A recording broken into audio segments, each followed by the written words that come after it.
এটা হচ্ছে ক্রেনের বাকেট, একে বাংলায় বালতি বা ঝুড়িও বলা হয়। আর এই সেই ব্রাজিলিয়ান ভুট্টা এখানে প্রায় 1500 কেজির মতো।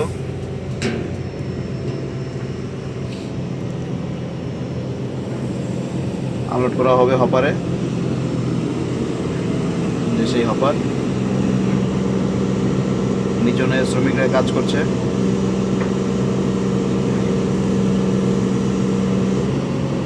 বস্তায় ভরে সেগুলোকে আবার গাড়িতে লোড দেবে তারা। আর এই আমাদের সেই দৈত্যাকৃতির বিশাল ক্রেন,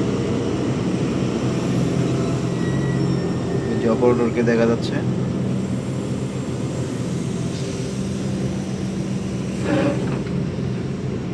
আর এই বাকেটের মাধ্যমেই যে কোনো কার্গো পণ্য লোড আনলোড করা হয়ে থাকে। এটাই হচ্ছে জাহাজ থেকে মালামাল আনলোড করার প্রধান হাতিয়ার।